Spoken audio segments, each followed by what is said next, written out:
We work hard as physicians to take care of the health and well-being of our patients. But when it comes to our money, do we have the same condition of care? Probably not. Let's change that together. Welcome to the Financial Freedom for Physicians podcast, where we'll fight and advocate for your financial literacy. As always, I'm your host, Dr. Christopher Liu. Thanks for being here. Let's jump into the show.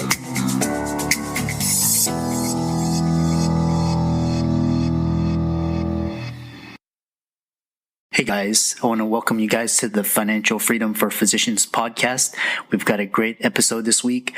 Before we begin, please hit the subscribe button as well as the notifications bell, and be sure to like, comment, and share if you like this episode. And we'll get into this week's sponsor and show. This week's episode is sponsored by CityVest.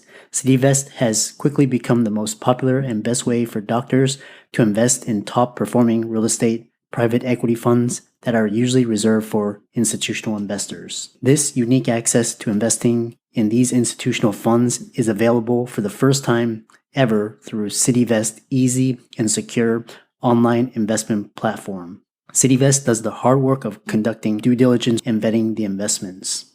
They even get a third-party due diligence report that is posted on their website.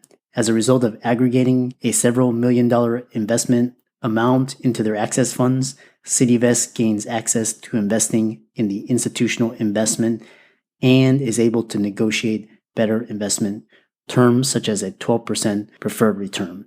You can check them out at cityvest.com or go to the link in the show notes below. Now on to the show. So welcome everybody to this week's podcast episode for the Financial Freedom for Physicians podcast. And I'm your host, Dr. Christopher Liu. And we have four types of freedom that we promote on the podcast. The first is financial, second is time, third is location, and fourth is emotional freedom.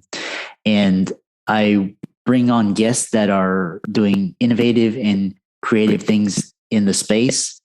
And so today I have a really special guest, Dr.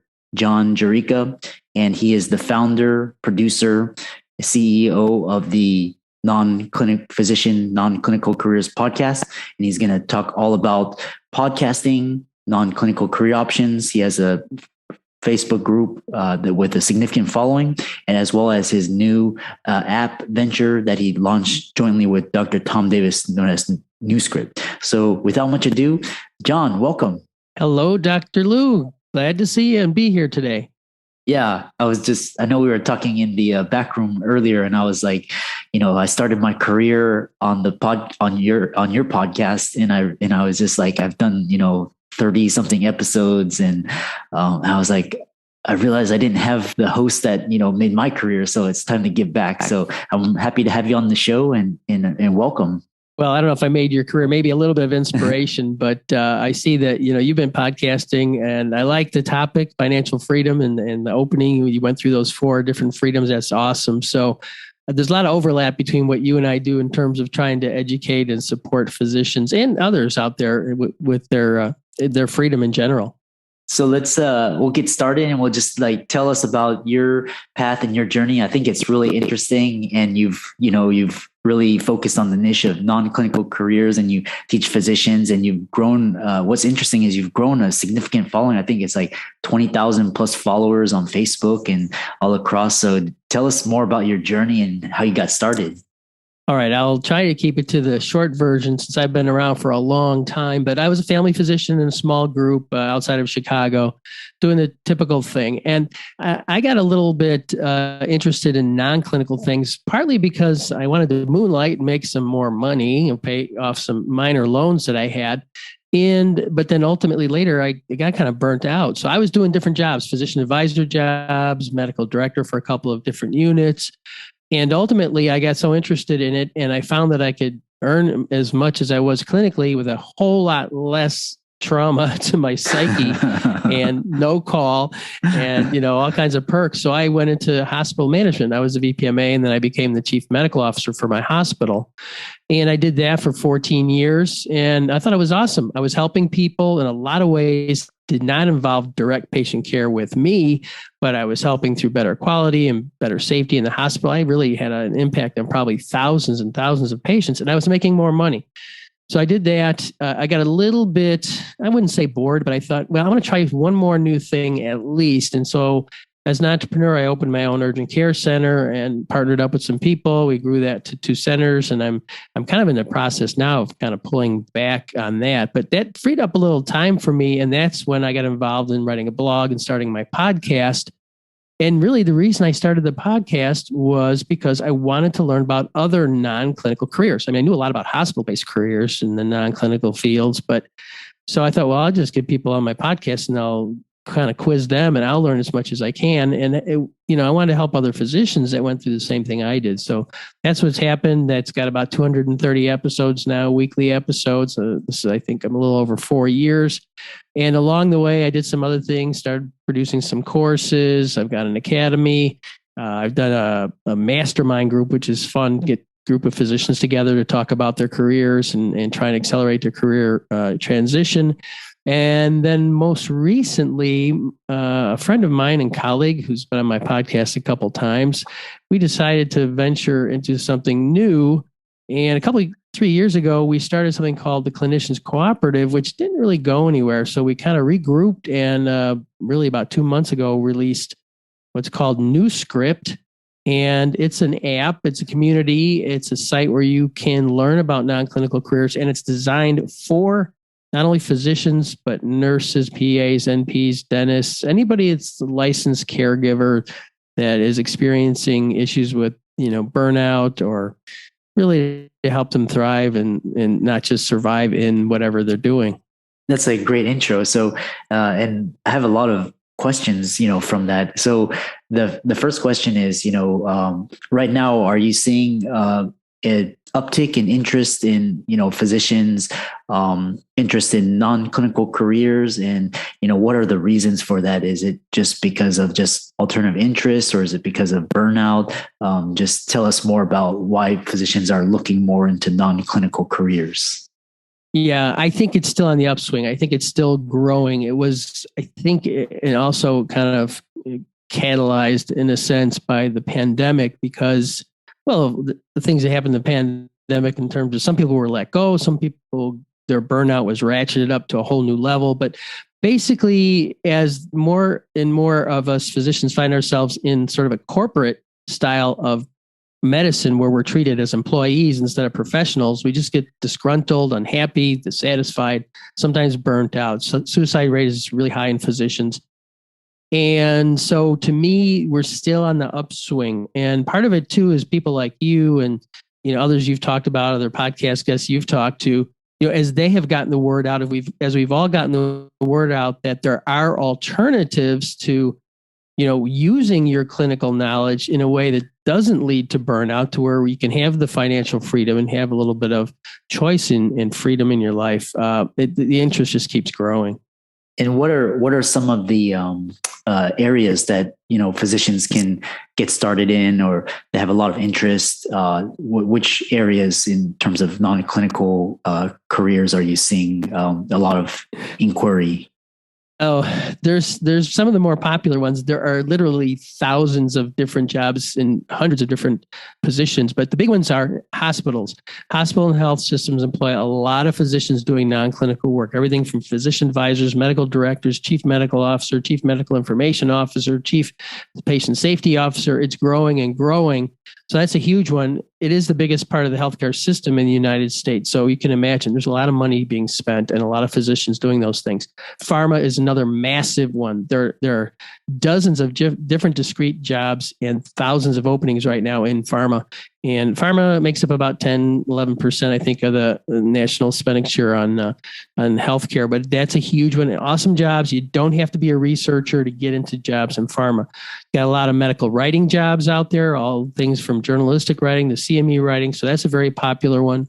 And then insurance companies, of course, the big one is utilization management, but you've got all kinds of jobs at, benefits management, all at insurance companies basically. And there's also jobs in life insurance company, if you can imagine that.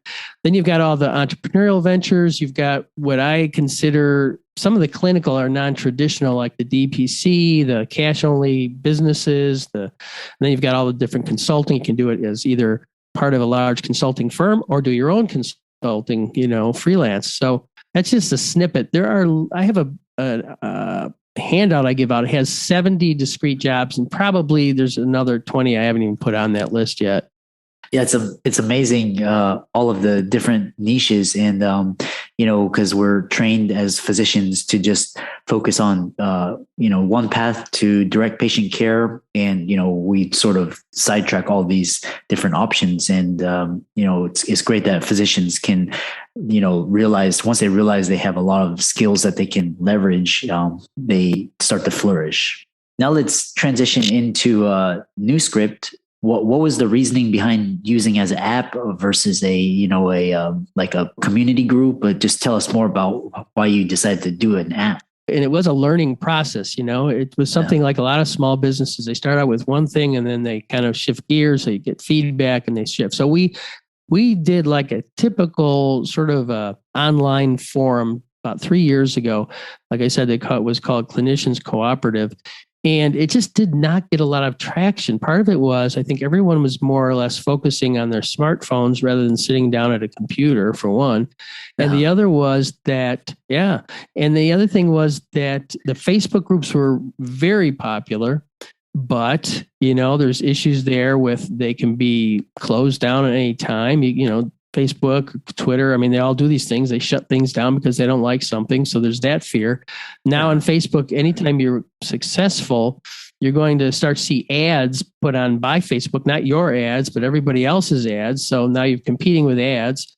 And it's also there are physicians that just refuse to go into Facebook. So even though there are several large groups of physicians related to non-clinical careers, I know some of my followers say, I just don't want to even be on Facebook. So we wanted to do something private, something on a smartphone, something geared to the younger physicians, and at the same time, no ads and confidential and convenient. Right. So on NewScript, we decided, we need to do it a little differently. So we engaged this company to help us create it. And now we're inviting other licensed healthcare professionals who have the same concerns that physicians do. And we're recruiting faculty to help us engage. So we have experts, on pharma, experts on other things besides what we've done. Tom's an expert in telemedicine and consulting, and he's a book author. And I'm mostly, other than what I've learned on my podcast, I have some expertise in a lot of things, but mostly health systems and hospitals. And so now we're in that growing phase. We're trying to get people that are experts, even that aren't even physicians, what we can do is have different groups within NewScript again, and it's all freestanding and it's all private. And so what are some of the, when you sign up to NewScript, what are some of the features that, one can benefit from? So what we've done, besides it being a community, we've also posted, we post every single day in there with useful resources. I do not a comment, but an actual daily written post. We do live stream events weekly. Tom does one or two a week. I do one. It's all related to non-clinical careers. I put in, and Tom has also put in some of the courses that we offer elsewhere. We just put them in there for free. People can just access them. Mine has to do with exposure to non-clinical careers and overview of non-clinical careers for physicians in particular. And then people that are members can also post all of those as well. And they can do their own live streams if they want. So it's much more sophisticated than a simple forum or a simple Facebook group, although you can do some of those things in Facebook, obviously. Yeah, that's awesome. So for the members and the audience listening, Dr. Jurica's NewScript, all of the links and all the information will be in the show notes. And I know you have a free report that, directs listeners to the, top non-clinical jobs, as well as the different types of careers out there. So, and I know you're also, you have a large library of online courses. So I know a lot of people would be interested in further education. So tell us more about the Non-Clinical Career Academy. Yes. So that's at nonclinicalcareeracademy.com. Nice and simple. I've been building that over about the last 3 years. I've got 25 courses on there. Each of them address something related to mindset, an overview of what's out there in terms of non-clinical jobs, primarily for physicians. Some of them get into more details. I've got several courses on how to pursue a career in non-clinical work at a hospital. I also have a pretty extensive course on how to become a medical science liaison, simply because I've interviewed so many MSLs and I did a lot of research on that. And then if you'd rather, I have the opportunity in there, instead of just paying a bunch of money for the courses, you can join as a member and just pay a smaller monthly membership fee. And then you access everything you like in there for as long as you like at your own pace. And then once you've finished what you need, you can drop back off. So I've tried to make it as user-friendly as possible, as reasonable as I can.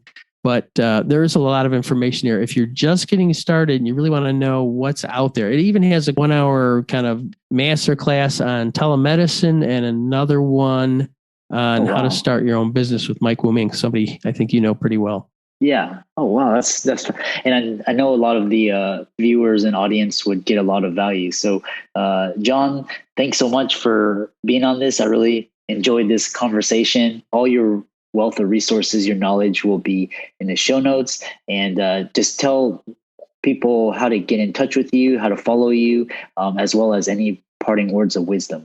If you want to track me down, I'm at nonclinicalphysicians.com is the website, and you can go to the podcast episodes, or you can get a freebie there, or do whatever you want, look around. Of course, the podcast is on any podcast app. Just look for Physicians Non-Clinical Careers with John Jurica. And I guess closing, I would say this. Unfortunately, we found ourselves, most of us that are in clinical medicine, in a rather tough situation sometimes. There's, like I said, the suicide rate's high, the burnout is high. And I just want everyone to understand and know that if you've completed medical school, and particularly if you've completed a residency, you have a lot of information, you have a lot of knowledge and skills that are important in the healthcare system itself, that don't necessarily require you to, kill yourself seeing patients and being on call every other night and so forth. So a lot of opportunities out there. Don't get discouraged. And, people like Dr. Lou and myself can help you out if you feel like you'd like to make a change. Awesome. Thanks so much. And, it was a great conversation, and we'll look forward to having you on future episodes. It's been my pleasure. Great to be here. What a fantastic show. I hope you enjoyed our very special guest. Just remember, as a shout out to our this week's sponsor, cityvest.com. CityVest gives you access to the best real estate private equity funds with enhanced investment terms, verified due diligence, and lower risk.